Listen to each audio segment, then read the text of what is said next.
Welcome back, guys, to VUDivulged. I'm Ija Chambers. I'm Blake Gardner. I'm Anthony Polkowski. And this week, as you guys already heard, we're going to talk about Waco. Now, you really don't need to hear what happened at Waco from 3 college students that were never there. So if you want to know more, I would recommend you watch the TV series from 2018. It's on Netflix. It's got Taylor Kitsch in it as David Koresh, as well as Michael Shanahan as Gary Noser. There is also one coming out called Waco American Apocalypse. It's 1 season and it came out this year. So we'll go ahead and talk a little bit about what happened, but we're not going to go through the entire timeline just because, truthfully, it doesn't make really any sense for us to. There is some really good information out there and ways to watch it that aren't really us. There's much better shot. More insight. Yeah, more insight. Today we're focusing more on the controversies, but just to give people who haven't heard of Waco just a quick rundown of events.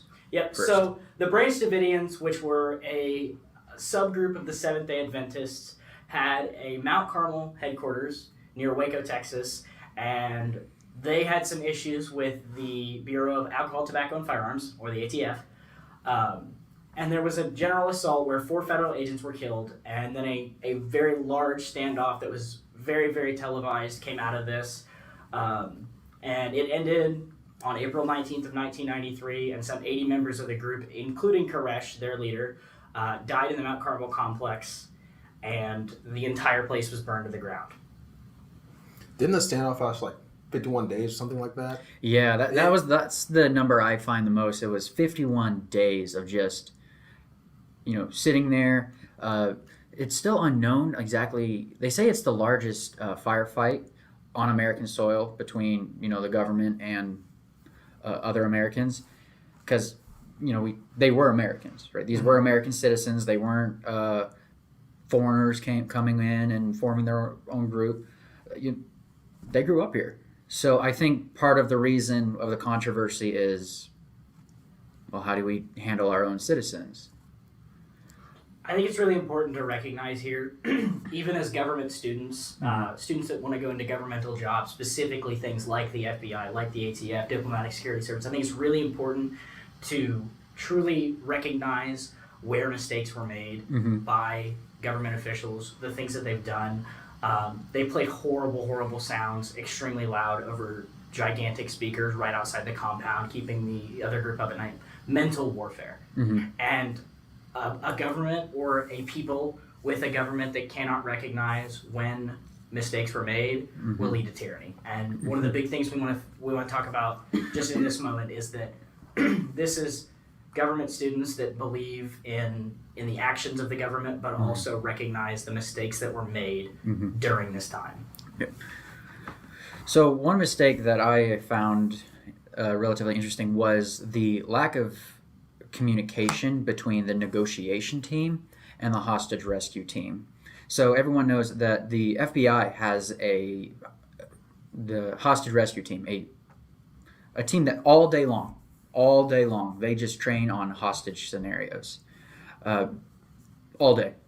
This is the only thing they do. They go all around the world to handle hostage situations. But what I think in this situation they didn't take into consideration, maybe because they hadn't trained for a moment like this, was this really wasn't a hostage situation. There weren't really people in there. As it got worse. Yeah, as it got worse, but you have to think that this was not they weren't trying to make a statement or making demands of the government, right? They really just wanted to be left alone because it was their religion, right? So many of them, I think, believed that, well, they're there willingly. And the hostage rescue team wasn't really trained to deal with people who, well, quite frankly, weren't hostages. He was also David Koresh, the leader, who assumed, I think 1987, he assumed the leadership of the group. During this time, he was also writing his publication based on the 7 seals and Revelation. And I saw upon a white horse and its rider's name was Death. That's part of Revelation and some of the things that he was writing about. And he said he would surrender peacefully once he finished his publication, because he believed once his publication or his interpretation of these seals was published, that the end times would be upon them. So that he'd finished his publication, he'd put it out, and then the end times would begin. He thought that was what this was based off of. Part of this is some type of radical on a religious standpoint, and you can't always recognize whether or not something is or isn't, and not a lot of religions are, whether they are thought to be or not, but there are points where New Age prophets, or Jonestown, look at Jonestown, where you had Jim Jones and the things that he did. That's when they start to become this culty idea, and that's a lot of what Waco is everybody goes, oh, Waco's a cult, like it was a cult. Well, no, they were Seventh-day Adventists, and they were a part of a religion. They just got skewed along the way, and this happens a lot of the time. I mean, there are certain ways that these things go. They can either stay on the path that they are, or something can happen, and it's the end times. Whenever David Koresh took over, is when it all started going down for everyone. Pretty sure you guys know that. I don't know if the audience know, but he started taking spiritual wives. He wanted to create a new lineage to rule the world after the end times came and all that nonsense. Well, not nonsense to him, of course, and all that, and probably many of the members, but a lot of the members did. That's when some of the members started to split. That's where some of the members maybe things are changing, because I said, a lot of his spiritual wives, some of them were willing, some of them were on the fence about it, but a lot of them were also young kids, teenagers, stuff of that nature. I remember I was watching some interviews of the very few survivors of the Branch Davidians, who made it out. Like David Thibodeau. Yeah, and one of them said that they truly believed, because David always preached about how eventually the army of Babylon would come and, try to destroy their way of life and their beliefs and take over the world. So, and David had preached that the ATF and later the FBI were the agents. They were the army of Babylon coming to crush their beliefs. So that's why many of them refused to surrender, or they didn't want to surrender, because to them this was a challenge of their faith, which once again I think is why or where the negotiators also struggled in this situation, because they're trained on dealing with, hey man, what do you want, what, just let the hostages go, just whatever. They weren't really trained for someone who, this is a religious thing to them. They're not doing this because they want something in return. They're doing it because they feel like they have to do it, that this is a challenge of their faith, right? And once again, since most of the followers willingly followed him, it wasn't a hostage situation. So there wasn't really a clear way of how to deal with it, because a situation like this had never occurred before. And with the failure of the communication between the hostage rescue team and the negotiation team, the negotiation team, they're trained on keep everybody calm, let's take it slow, let's work through the problem. The hostage rescue team, everybody knows you can't take all the time in the world in a hostage situation. Every day that a hostage is with their captor, you are decreasing the chances of their survival. And once you start an operation, once you start a typical hostage rescue raid, you can't go slow. Once you start it, you have to go, because now the clock is running down, and if you go too slow, they risk killing the hostages before you can make it to them. So on one hand, you have a team who's trying to keep everybody calm and take it slow, but on the other hand, you have a team who, quite frankly, was trained on go, go, go, not let's sit here for 51 days and figure it out. And these two teams were not talking to each other as much as they should have. And I think that was probably one of, if not one of the biggest reason that Waco ended in the way that it did. And one of the biggest things is how it really started. That confuses a lot of people. So the original part of this that they kind of tipped people off was that there were suspected child abuse going on in the Mount Carmel compound. And I cannot say whether or not that was true, but also he had started a retail gun business. Mm-hmm. As David Koresh had started a retail gun business, and that's what brought the ATF in, is because they had, intelligence and evidence leading them to believe that they were illegally converting semi-automatic weapons into automatic weapons. I'm not entirely sure on the process of that, but I know that that's really bad, because automatic weapons, obviously, even for a group the size of the Branch Davidians in Waco, was a terrible thing to try to have to imagine if how it had played out with automatic weapons and with all of them having one. It's just a really tough situation even to discuss and try to work through, because there is so much to Waco, there is so much to beliefs and religion in it, and I'm all for the conversation of religion. I mean, truly, I'm a pretty devout Christian, and I'm not afraid to discuss, the goods and bads of where it falls, but I know that this was too far. Well, yeah, because in this country you have freedom of religion. You can believe in whatever you want. So I think that was another question, that why this tragedy is surrounding so much controversy, is because were we really there? Some people think, were we really there for the weapons, or were we really there because they were, in the federal government's mind, crazy lunatics and needed to be controlled? Because when you're because the ATF believed he was assembling an illegal storage of fully automatic converted semi-automatic rifles. So yes, that is an ATF problem, right? That's their job, is to enforce the laws regarding alcohol, tobacco, and firearms. But what a lot of people don't realize is the FBI only got involved in Waco because the first raid they tried of the compound, 4 ATF agents were killed, and so were 6 Branch Davidians.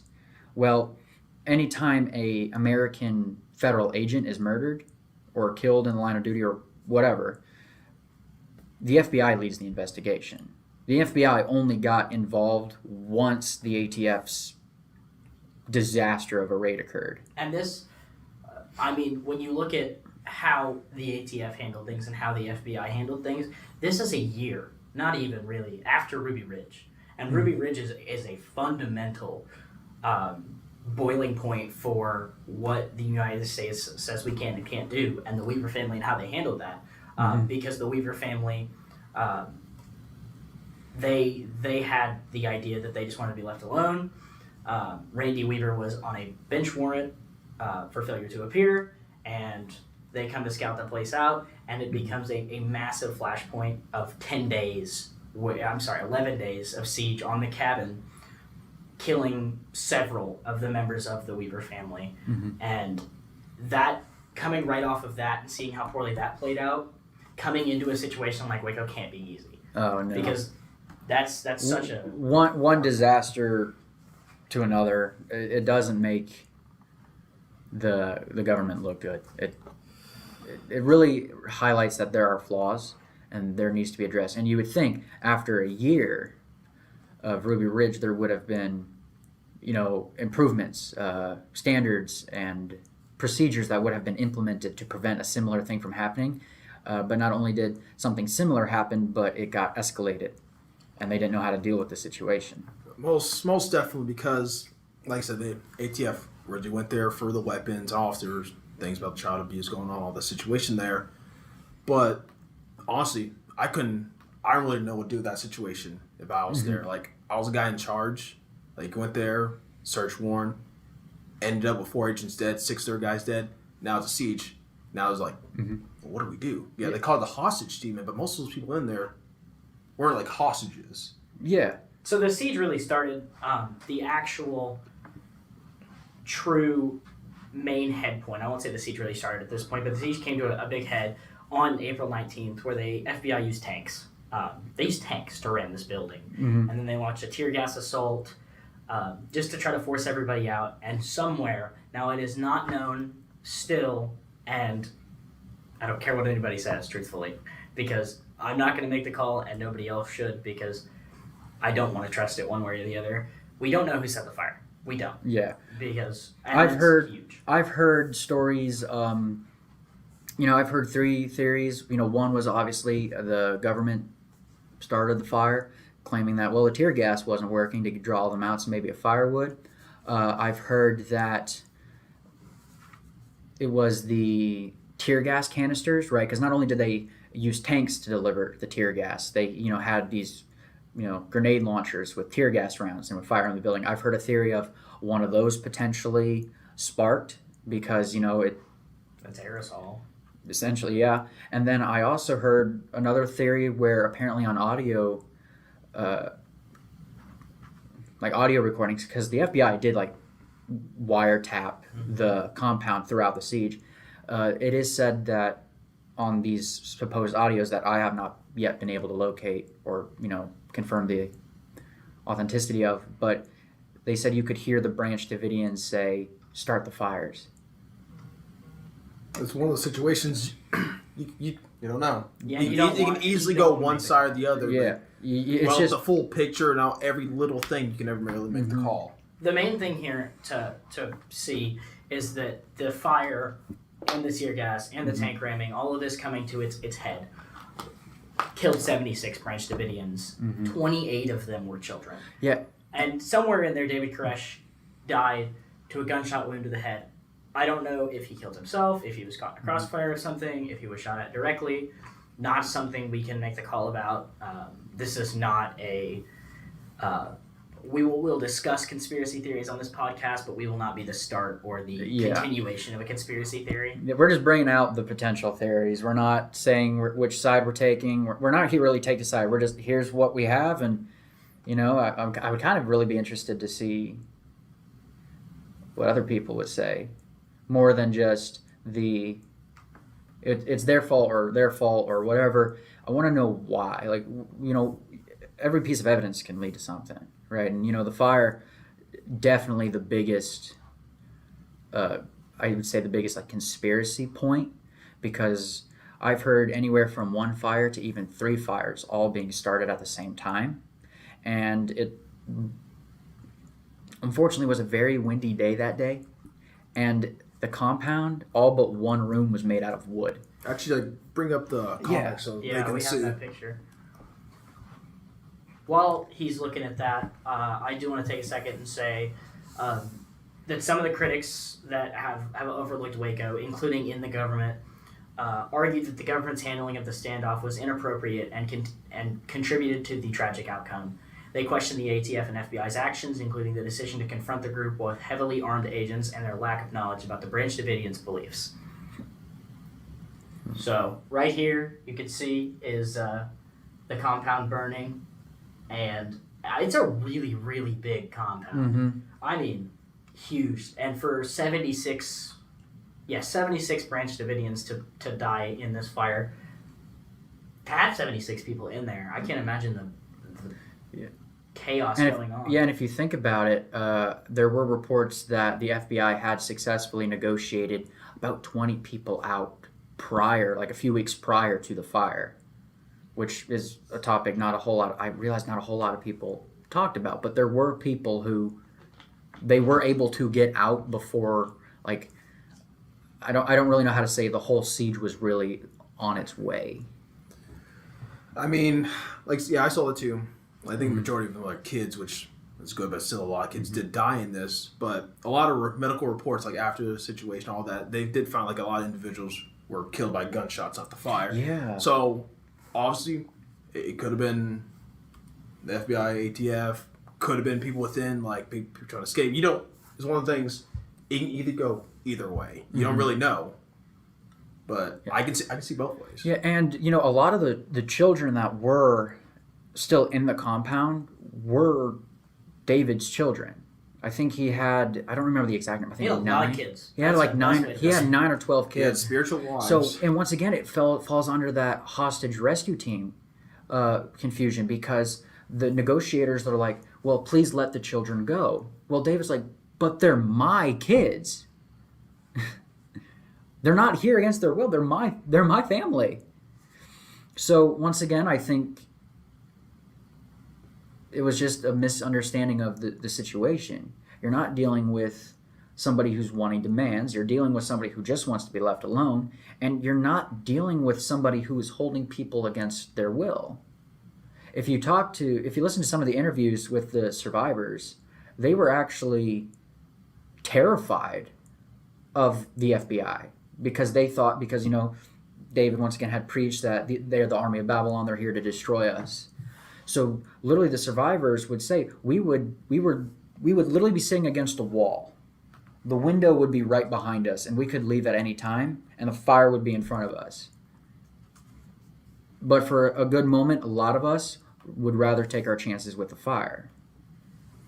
I mean, when the situation, like when it came to full on siege and things started getting bad, that's the demands were eventually made. A lot of them, some of them made sense. Some of them were pretty ludicrous. Like I think by the end of 41 demands were made in total by them. And there was even a video. I believe the FBI had gave Koresh a video camera, and he even recorded a video where he basically, said, just leave us alone because if you don't, well, someone's going to get hurt. Well, to them, they're thinking, just leave us alone. We'll defend ourselves. But, to the hostage negotiators, to them it sounds like we ain't going to listen, and if you try anything, someone's going to get hurt. So obviously, communication between David, the FBI, and even amongst the FBI teams it was not there. It wasn't. It was not as good as it should have been, and that much is obvious. Some people have even said that the FBI fired at the compound the day of the siege to prevent Branch Davidians from leaving the building. But I have not been able to find any evidence of that in my research. I have only found research that points to the opposite, actually. Because, if you're a federal agent, every round you fire is marked, is tracked. They know who has what bullets, who fired what bullets. They know who has what gun and who fired it. And they said I believe the plane was called Night Stalker. It was relatively new technology at the time with infrared. And they were flying it over the compound, and what they saw was you would see little shimmers coming from FBI positions. Well, people originally thought that it was FBI agents shooting at the compound as Branch Davidians were trying to escape. But upon further testing, because they went to a military base and tested basically the same scenario, same setup, same everything, they realized that the flashes were they looked more like they were caused by light reflecting off badges or metal or glass. They looked very different than actual gunshots on an infrared. They even said that there's no possible way that what we see in that footage was gunshots. And once again, even the FBI was like, we still have all the ammunition we brought. We didn't fire anything. So just add another element to the controversy. It's what really happened? I want to take note of something here, specifically because one of our researchers, her name is Heather. Shout out to Heather.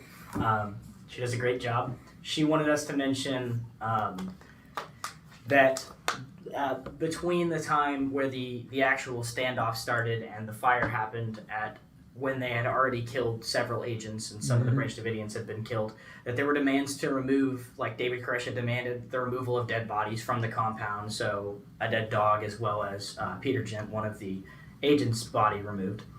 And some of the other things that are super important to the case is,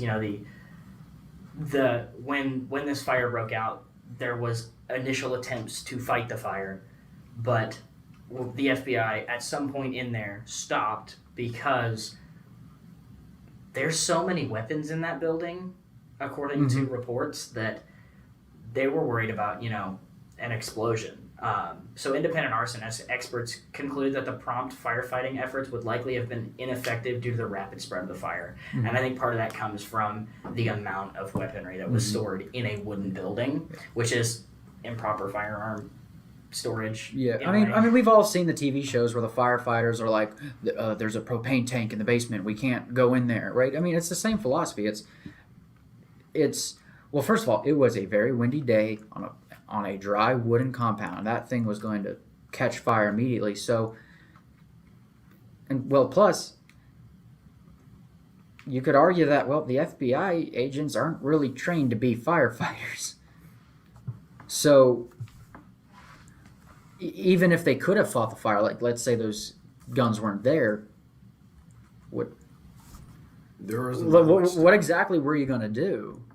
You know, and the FBI, several days into the siege, cut off electricity and water to the building to once again try to encourage them to surrender and give up. So there's no water. So even if they were trained and a fire team was there, well, they don't have any fire hydrants that are going to be working. I mean, just the whole scenario. I mean, we all agree. The whole scenario, just in general, it's a mess. Mm-hmm. Once things start popping off, you can't do it. Like the fire. When that thing went going, it's like, there's no stopping this fire. Especially when, because in some, like I said, some footage, it literally looks like fire occurred in 3 separate locations. And you pull it back up. And let's see if it's even noticeable on here.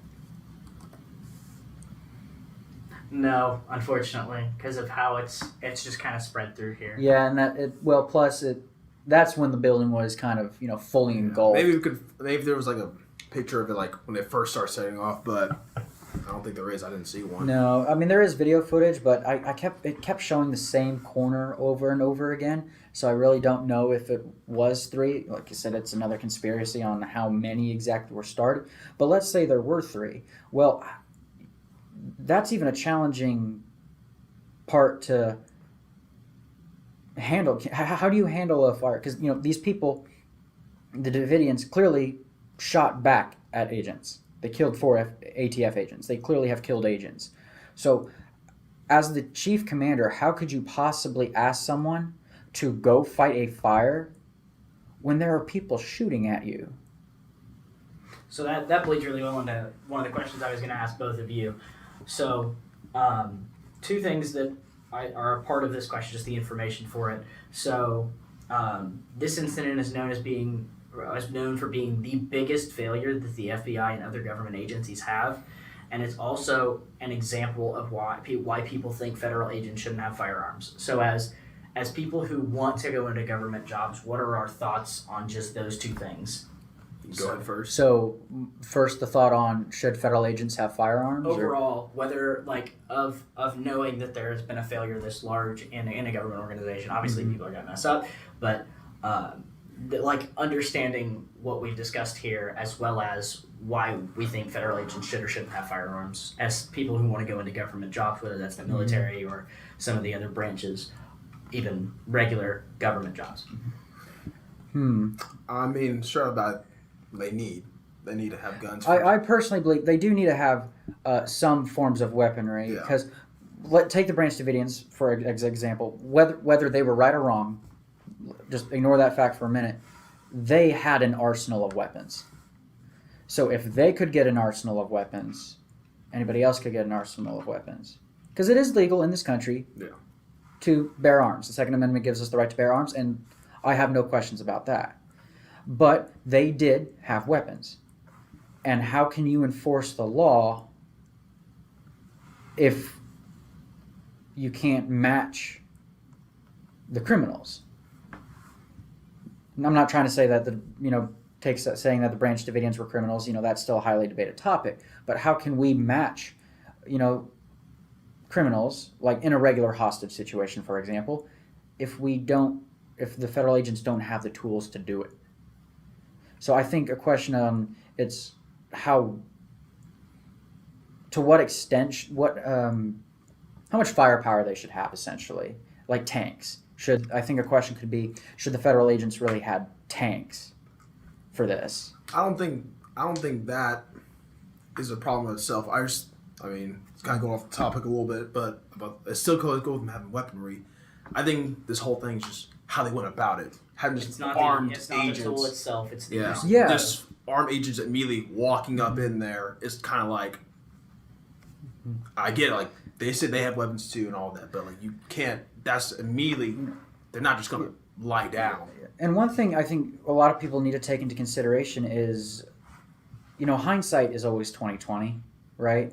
But in the moment, there was no protocol for this, right? For like I said earlier in the episode, the hostage rescue team was not trained to sit there for 51 days. Make a plan, execute the plan falls apart, make a new plan. Exactly. They were trained, get in there and go and get the hostages. They were trained, we need to get this settled as fast as possible. Because that's how you handle a hostage situation, right? You can't let it drag on and on. So I think part of the controversy is just, if there's no protocol for it, if a situation hasn't happened like this in the history of the United States, how strict should we be with the punishment if it goes wrong?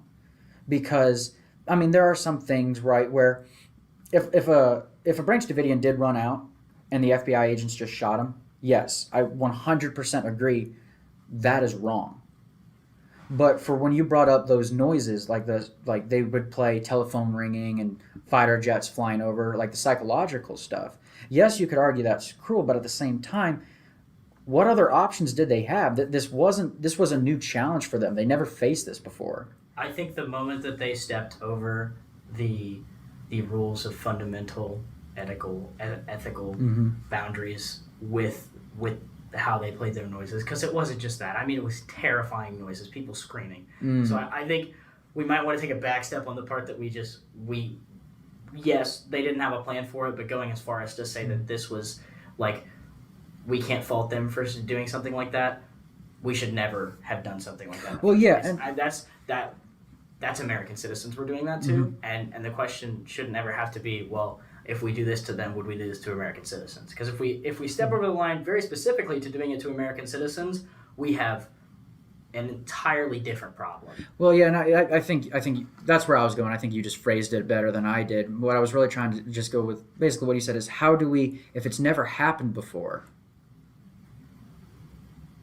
can you really argue that they handled it wrong? Well, you only know they handled it wrong because it turned out wrong, right? It ended with many people dead, right? How many again? Was it 76? So you're like saying, if those noises did work, they all surrendered, gave up, then it's like, okay. Yeah, would we have looked back and said, that's how you handle the situation? But I personally don't think either way, because I think that psychological warfare is not a line we should ever try to cross, especially in a situation with Americans. Well, and I mean, I'm not trying to justify the psychological warfare, but I'm just trying to make the argument of, how do we?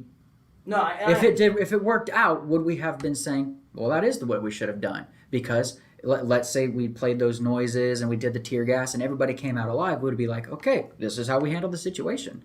But since it didn't work and it ended in tragedy, is that why now we say we shouldn't be doing that? And I think that might be an ethics topic we might have to cover in a future episode, because I think that's going to go in a little more depth. I mean, it's a complex issue. Like I said, there's this whole situation. There was really no, once everything popped off.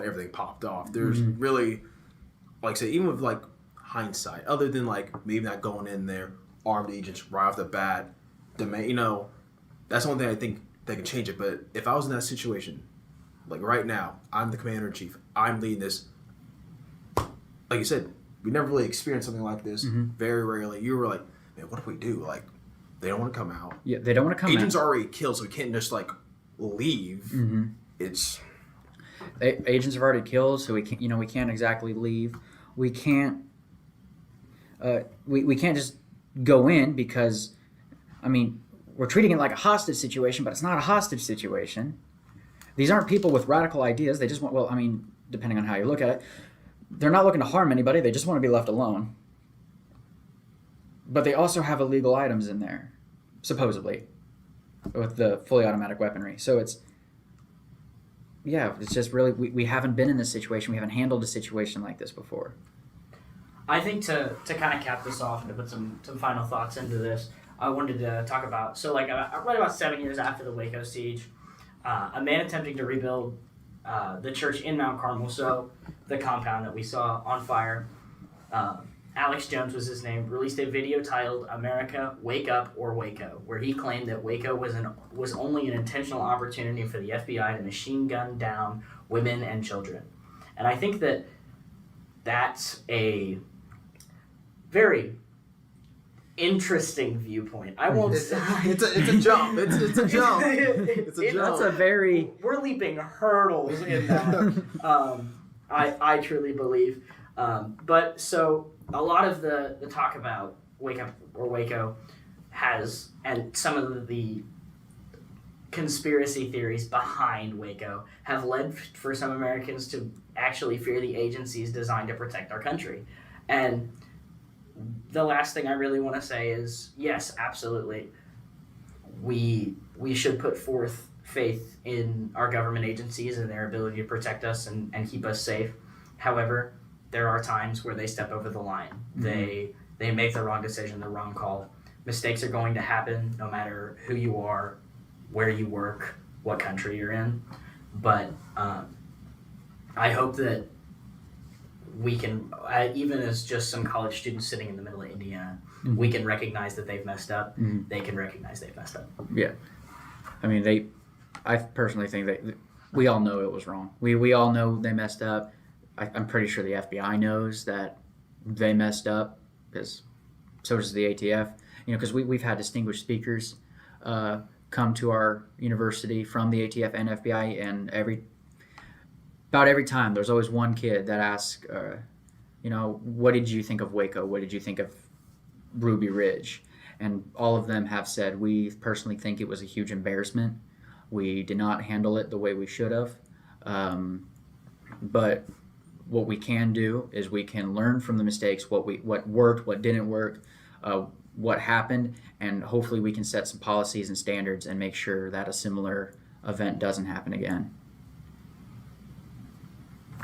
I mean, I definitely agree. Mm-hmm. Like, we can only hope that things get better in the future, that a situation like this never occurs again.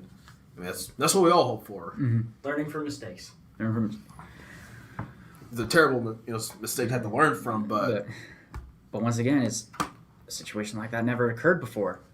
Yeah. So I don't know, but I guess for now it's going to remain a controversy, and probably will be for a very long time. Yeah. Once again, if you would like to hear more information on the Waco siege, there's some great things out there, very specifically on Netflix. We're not sponsored. But Netflix has some great ones. YouTube has some really good documentaries. So if you wanted to take time out of your day and learn more about Waco, please do so. Thanks so much for watching. I appreciate you guys tuning in, and tune in for our next episode, which will be over the current conflicts going on in the Middle East, correct? Yes. Well, tune in for that, and hope you guys have a nice day. All right. Later.